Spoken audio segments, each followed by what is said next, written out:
1절에서 20절 시작.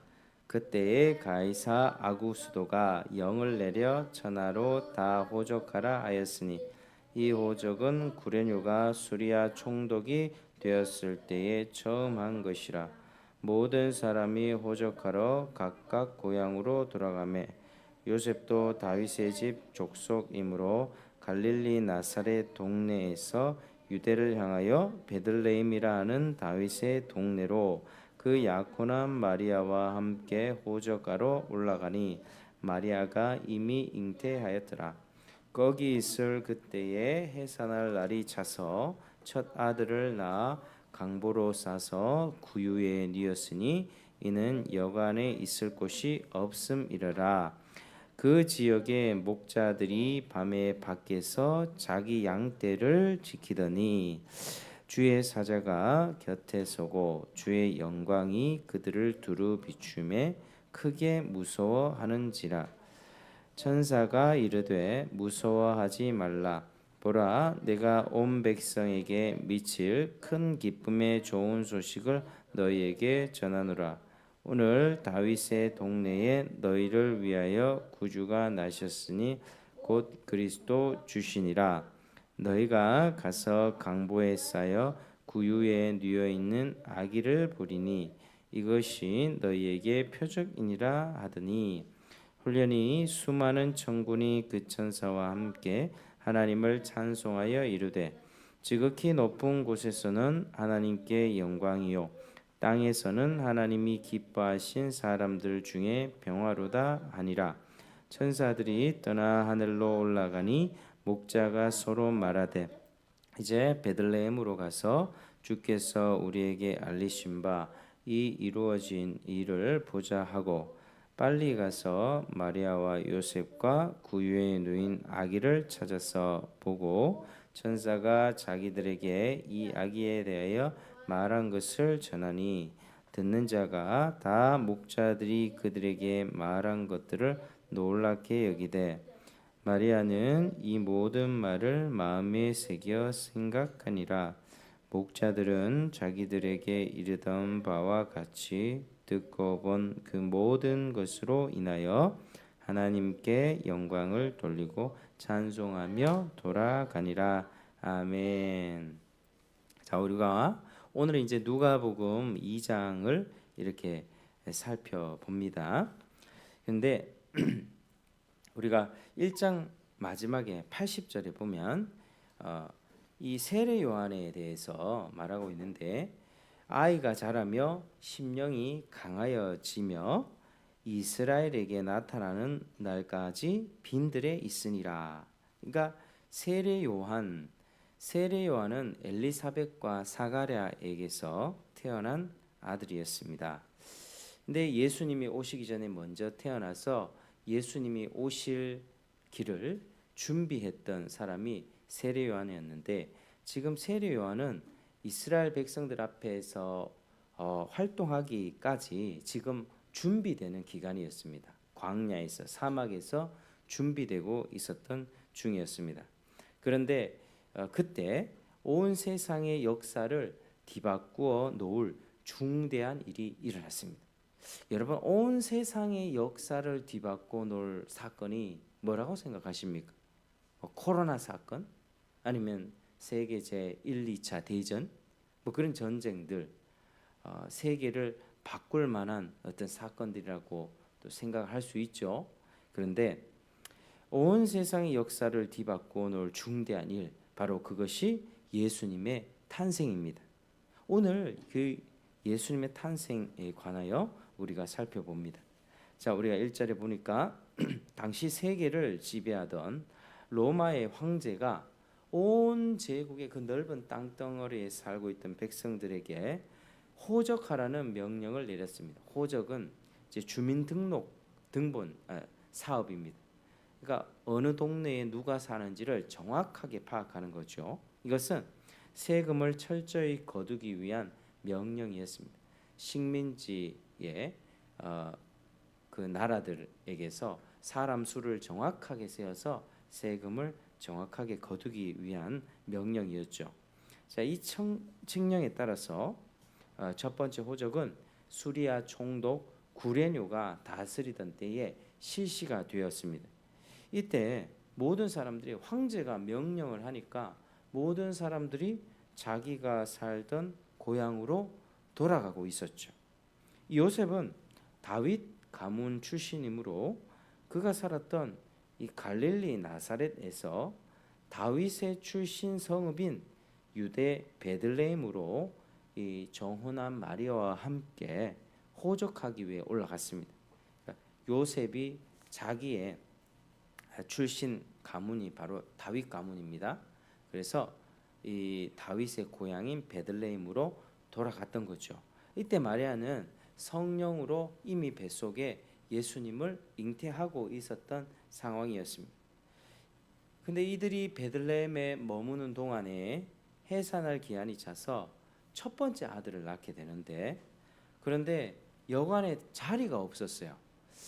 아이를 낳아야 되는데 여관에 자리가 없어서 아들을 해산하고서도 강보에 싸 구유에 뉘었습니다. 그 이유가 뭐 경제적인 이유였던지 아니면 다른 이유였던지 간에 갓 태어난 아이가 그 짐승의 여물통, 짐승의 먹이의 통에 뉘었다는 것은 매우 초라한 모습이었음이 틀림없습니다.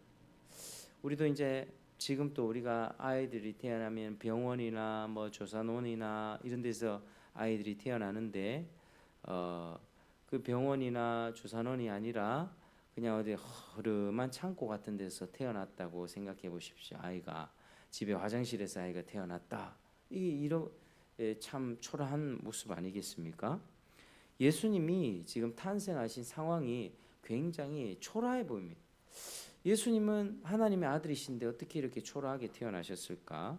어쩌면 이것은 예수님이 세상에 오신 일의 의미를 가장 잘 드러낸 것이 아닌가, 그렇게 우리가 생각할 수 있습니다. 하나님이신 성자께서, 여러분 예수님은 하나님이세요. 하나님의 아들, 하나님이십니다. 그래서 지극히 자신을 낮추어서 사람이 되었다는 거죠.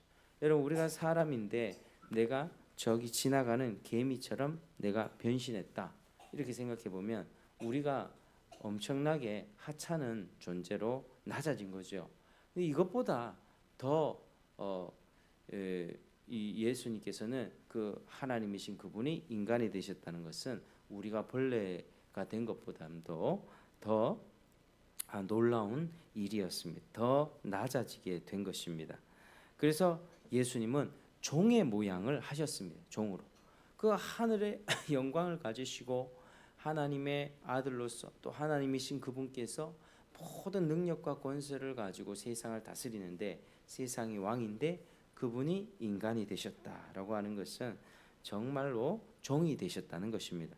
그래서 하나님으로서의 영광을 일체 숨기시고 아주 약한 아기의 모습으로, 그것도 짐승의 여물통에서 태어나는 아기의 모습으로, 그래서 평생 예수님이 어떤 삶을 살게 되실 것인가를 보여준 사건이었죠. 그래서 평생 낮고 비천한 대접을 받으실 것을 보였다는 것입니다. 빌립보서 2장 6절에서 8절은 예수님에 대해서 잘 이야기해 주고 있습니다. 그는 근본 하나님의 본체시나 하나님과 동등됨을 취할 것으로 여기지 아니하시고 오히려 자기를 비워 종의 형체를 가져 사람들과 같이 되었고 사람의 모양으로 나타나셨으며 자기를 낮추시고 죽기까지 복종하셨으니 곧 십자가에 죽으십니다.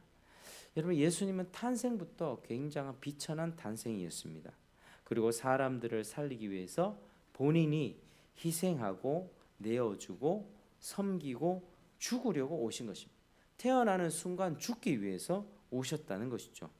그렇게 예수님이 아주 겸손하게 낮아지고 비천한 모습으로 탄생하시던 때에 이 밤의 들에서 양떼를 지키던 목자들이 있었습니다. 양떼를 치는 사람들.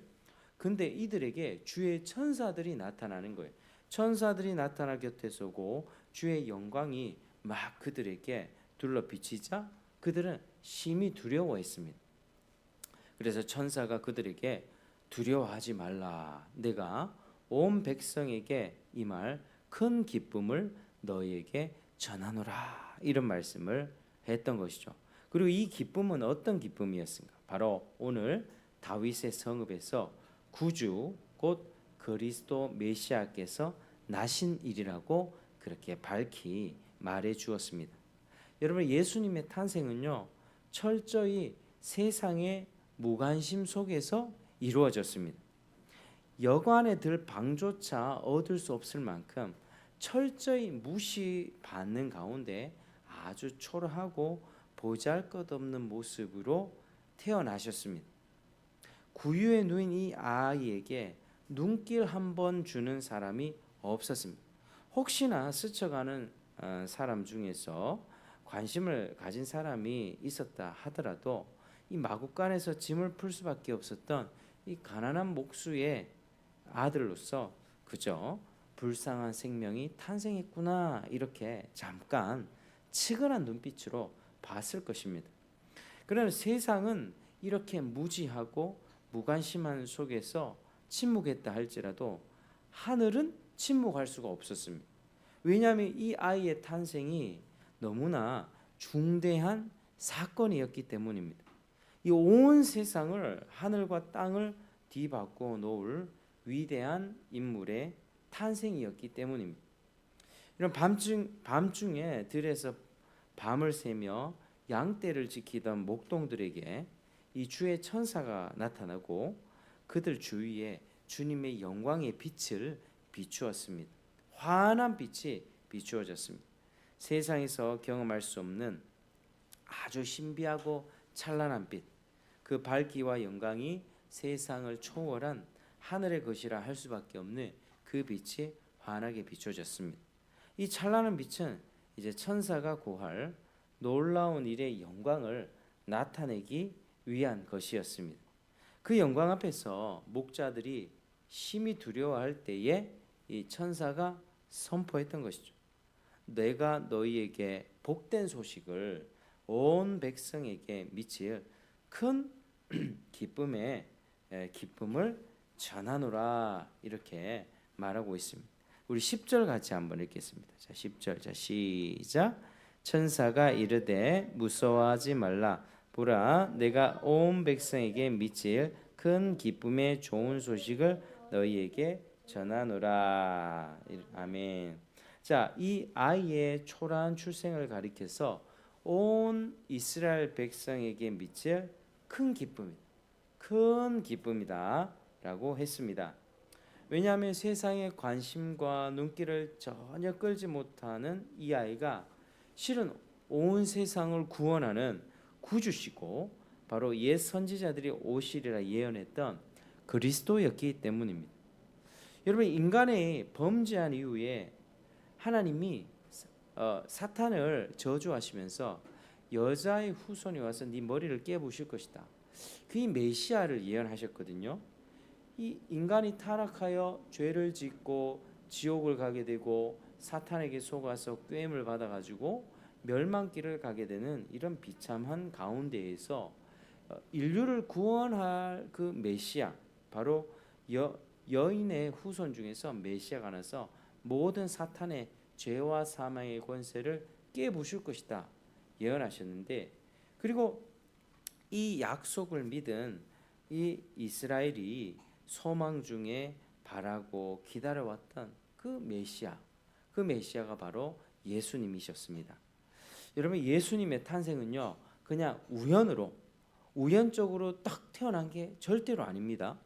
구약의 여러 선지자들의 예언 가운데 다윗의 가문에서 왕이 나실 것이다, 메시아가 나실 것이다 예언들이 있었습니다. 특별히 미가서 5장 2절 이하를 보면 베들레헴 에브라다야, 너는 유다 족속 중에 작을지라도 이스라엘을 다스릴 자가 내게로 나올 것이라. 그의 근본은 상고의 영원에 있느니라. 이렇게 말하고 있습니다. 예수님이 오시기 전에 무려 700년 전에, 여러분 지금으로부터 700년 전이면 뭐 언제일까요? 언제? 지금으로부터 700년, 지금은 2000년이니까 1300년 정도 되나요? 이제 조선 시대가 이제 시작될 때쯤인가요?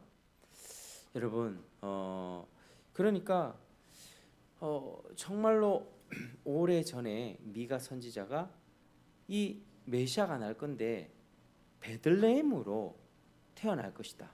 베들레헴에서 태어날 것이다를 예언했다는 거죠. 그리고 지금 예수님이 지금 마리아와 요셉이 베들레헴에 가서 호적하러 간 중에 그렇게 태어나고 있는 것입니다. 그러니까 예수님이 베들레헴에서 출생하게 된 과정을 좀 살펴보면 먼저 로마 황제가 온 제국에 명령을 내렸죠. 온 제국에 명령을 호적하라고 명령을 내렸습니다. 그래서 이 북쪽의 갈릴리 지역에 살고 있던 이 요셉이 정혼했던 마리아와 함께 베들레헴으로 올라가게 된 것입니다. 근데 사실은 이미 그리스도께서 베들레헴에서 출생하신다고 옛 선지자들 통해서 이미 예언되었고, 하나님께서는 이 약속을 이루기 위해서 로마 제국의 황제를 사용하셨던 거죠. 사실 우리는 이 유대 땅 조그마한 고을에서 이 이름 없이 탄생한 이 아이를 위해 온 로마 제국이 움직였다는 것을 참 수긍하기가 쉽지가 않습니다. 오히려 로마 제국의 거대한 역사의 흐름에 편승해서 예수님이 그 틈에 딱 태어난 게 아닌가라고 생각하는 게 쉽죠. 그러나 실상 로마 제국 역사가 예수님의 탄생을 위해 마련되고 사용된 것이었습니다. 왜냐하면 이 초라한 아이의 출생은 평범한 인간의 출생이 아니라 그 근본이 상고와 영원에 이르는 하나님이신 분이시요, 또 땅끝까지 하늘과 땅 전부를 다스려서 참 평강을 이루실 구주이기 때문입니다. 그래서 비록 우리 눈에는 로마 제국과 황제의 권세가 아주 거대한 것처럼 비치겠지만 예수 그리스도의 권세에 비하면 실상 역사상에 나타난 그냥 한 점과 같은 그런 일일 뿐입니다. 참으로 이 예수 그리스도의 권세의 관점으로 로마를 보면 점 같은 이 로마 제국의 역사와 권세가 그리스도의 탄생을 위하여 마련되고 사용되었다는 것은 당연한 일이라 할 수 있습니다. 온 세상 역사가 예수님을 중심으로 돌아갑니다. 그리고 예수님을 믿는 주의 백성들, 성도들을 중심으로 이 세상 역사는 흘러갑니다. 세상의 주인이 미국입니까? 이스라엘입니까? 중국입니까? 러시아입니까? 강대국들이 세상을 움직이는 것 같죠. 그러나 그 강대국들의 역사도 곧 하나님의 그 거대한 역사 속에서 하나님이 그 역사를 사용하고 계시고, 지금 역사의 중심에는 누가 있냐? 예수 그리스도와 그의 교회가 바로 이 중심에 있습니다. 여러분, 그래서 우리가 세상의 중심이란 것, 여러분 예수님을 정말로 믿습니까? 정말 예수님의 백성입니까? 예수님의 자녀입니까? 그렇다면 이 세상 역사의 중심에 우리가 있는 것입니다. 어떤 강대국이라 할지라도, 어떤 힘센 권력자라 할지라도 그 사람들이 세상을 쥐락펴락하는 것 같이 보이지만 우리가 세상 역사의 중심에 있습니다. 하나님이 우리를 중심으로 끌어가시고 지금 교회를 계속해서 모으고 계십니다. 예수님의 복음이 전파되게 하심으로써 믿는 사람이 한 사람 한 사람 교회로 들어오게 되고, 이 교회가 한국에 있는 교회, 미국에 있는 교회, 전 세계, 아프리카, 중국, 또 이란, 전 세계에 있는 모든 교회를 하나님이 모으시는 거죠. 복음을 전하면서 예수님이 당신을 위해서 십자가에 죽으셨다. 모든 죄를 해결하셨다. 예수를 믿으면 죄 용서받고 하나님 자녀가 됩니다라는 복음을 듣고 이렇게 교회가 이루어집니다. 이 교회가 이루어지고 최후의 마지막에 예수님을 믿는 사람, 하나님이 모든 사람을 예정하시고 구원하시는데 마지막 예정된 한 사람이 구원을 받게 되면 그때 이제 새로운 세상이 열리게 되는 거죠. 그래서 우리가 세상 역사의 중심에 있다는 것입니다. 그래서 이게 굉장히 중대하고 위대한 일이었습니다. 그래서 예수님의 탄생이 아주 비천해 보이고 세상 사람들은 무관심하고 침묵하였어도 하늘은 침묵할 수가 없었다는 거죠. 그래서 이를 큰 영광 중에 사람들에게 알리신 것입니다. 그런데 이런 중대하고 복된 소식, 이스라엘의 소망이신 구주 메시아의 탄생 소식이 전하여진 사람들은 누구에게 아까 알려졌습니까? 왕궁에 있었던 사람들입니까? 아니죠. 또 제사장과 장로나 서기관들 같은 지도자들이었습니까? 아니죠. 들에서 양떼를 지키며 밤을 새는 목자였습니다. 이 목자들은요, 최하층민이고 약자라고도 할 수 있습니다. 별 볼 일 없는 사람들이었죠.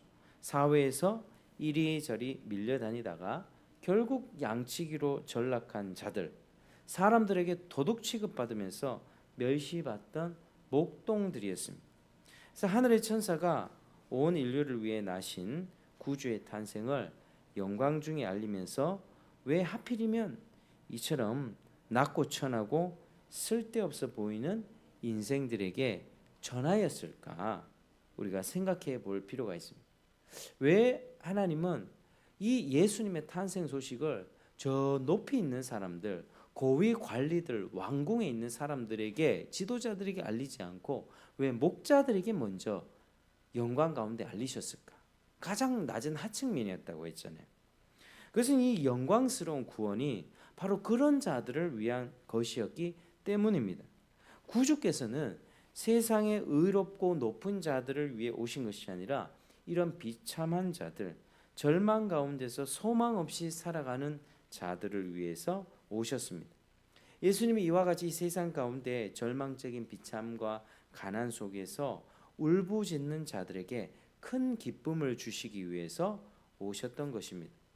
구원은 죄악된 세상, 여러분 지금 또 세상에서 잘 나가는 사람들은 자기 나름대로 머리를 굉장히 잘 씁니다. 머리를 이리저리 굴려가지고 어떻게 하면 이 편법을 써서 돈을 더 많이 벌 수 있고 내가 어떻게 하면 이 자리를 뚫을 수 있을까? 그 사람에게 로비를 하기도 하고 많은 돈을 갖다 바친 뇌물도 갖다 바치기도 하는 그런 불의한 일들이 많이 일어납니다. 그러니까 세상에서 성공하는 사람들은 굉장히 머리가 비상하고 또 자기 나름대로 또 불법한 방법도 쓰고 그렇게 하면서 잘 나가게 되는 것이죠. 그런데 이 구원이라고 하는 것은요, 세상의 성공은 그런 자들이 갖고 가지만 구원은 이 죄악된 세상 가운데 머리를 잘 굴려서 성공하는 자들에게 절대로 임하지 않습니다. 스스로 의롭다는 인생 가운데도 임하지 않습니다. 누구에게 임합니까? 한번 따라해 주시겠습니다. 구원은 철저히 자기 죄로 인해 근심하는 영혼에게 임합니다. 근심하는 영혼에게 임합니다. 그러니까 자기가 죄인이라는 사실을 정말로 깊이 자각하고 내가 죄 때문에 내가 지옥 가겠구나. 이걸 철저하게 아는 사람들에게 나 어떡하지? 내가 착한 게 아니었구나. 하나님 앞에서는 별 볼 일 없는 죄인이고 나는 지옥 가기에 충분한 사람이구나. 자기 죄에 대한 각성과 근심이 먼저 있는 영혼에게 이 구원이 임하는 것입니다. 여러분 어떻습니까? 여러분 정말 내가 하나님 앞에 죄인이라는 사실을 철저하게 인정합니까? 내 정도면 착하게 살고 있죠. 나 그렇게 나쁜 사람 아니에요. 혹시 이렇게 생각하고 있지는 않습니까? 그렇다면 그것은 구원을 받지 못합니다. 정말 하나님 앞에 내 자신이 죄를 지었다, 죽을 죄를 지었다라고 자기 죄에 대해서 각성하고 깨어나는 자들에게 예수 그리스도의 구원이 임합니다. 그래서 천사가 이어서 말을 합니다. 천사가 우리 12절 14절, 12절에서 14절 같이 읽어보겠습니다. 시작. 너희가 가서 강보에 쌓여 구유에 뉘어 있는 아기를 보리니 이것이 너희에게 표적이니라 하더니 홀련히 수많은 천군이 그 천사와 함께 하나님을 찬송하여 이르되 지극히 높은 곳에서는 하나님께 영광이요 땅에서는 하나님이 기뻐하신 사람들 중에 평화로다 하니라. 아멘. 그래서 천사가 이렇게 이야기를 했던 것이죠. 이것은 뭐냐면 탄생하신 아이를 통해서 지극히 높으신 하나님의 영광이 드러나게 될 것이고 그가 이루실 일을 통해서 하나님의 무한하신 그 사랑과 긍휼이 계시된 것이며 땅에서는 하나님의 기뻐하심을 입은 자들, 그의 은혜를 입은 자들에게 세상이 줄 수 없는 참된 평강이 베풀어질 것임을 알린 것입니다. 천사들이 떠나자 이제 목자들이 서로 이야기를 합니다. 주께서 우리에게 알리신 이 일을 확인하기 위해서 우리가 베들레헴까지 가보자 이렇게 말합니다. 이들이 급히 서둘러 마리아와 요셉과 구유에 누인 아기를 찾아보면서 이 모든 사실을 확인한 후에 천사가 이 아이에 대하여 전한 말을 모두 이렇게 모든 말을 고하니 듣는 자들이 목자들이 했던 말을 놀랍게 여겼다는 것이죠. 자, 그런데 그 모친 마리아는 자, 19절 한번 같이 듣겠습니다. 19절 시작. 마리아는 이 모든 말을 마음에 새겨 생각하니라. 아멘. 자, 모친 마리아는요, 이 모든 말들을 마음에 담아두었습니다. 이 귀한 말씀, 하나님께서 이 위대한 약속을 어떻게 이루실 것인가 바라고 기다리는 믿음을 마음에 간직했다는 것입니다. 이 목자들은 하나님께서 자기와 같이 비천한 자들에게 놀라운 구원의 은혜를 베푸실 것을 확증하는 이 표징을 와서 보고 확인한 후에 하나님께 영광을 돌리며 돌아갔습니다. 자, 나같이 비천한 자를 긍휼히 여기시고 구원하시는 하나님을 내가 찬송하리라. 이 기쁨과 감사를 주님 앞에 드리라는 마음이었을 것입니다. 그래서 이미 보이시고 약속하신 대로 구원을 이루실 날을 기대하면서 소망하는 믿음으로 돌아갔을 것입니다. 여러분, 오늘 말씀을 이제 마무리를 하겠습니다.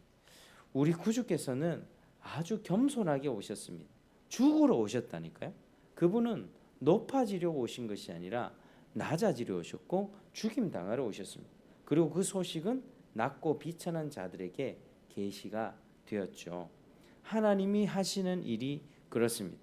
하나님은 세상에서 낮고 천한 자들을 사용해서 세상에 강하고 지혜로운 자들을 부끄럽게 하시는 것입니다. 세상의 지혜로는 절대 해결할 수 없는 죄와 사망의 문제를 해결하신 구세주 예수님을 여러분 다시 한번 기억하시고 예수님을 찬양하고 높이는 저와 여러분 되기를 주의 이름으로 축복합니다. 자, 기도하겠습니다. 하나님 감사합니다. 오늘 예수님의 탄생에 관하여서 우리가 한번 같이 살펴보았습니다.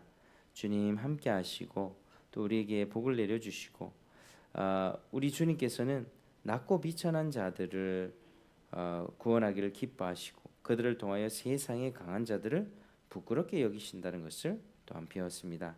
하나님, 정말 온 세상을 바꿀 만한 이 사건, 예수 그리스도의 탄생에 대하여 우리가 깊이 생각하고 내가 죄인임을 인식하며 주님 앞에 철저히 돌이키는 저희가 되도록 도와주시고 이 복음을 전하며 살아가는 저희가 되게 도와주옵소서. 예수님 이름으로 기도드립니다. 아멘.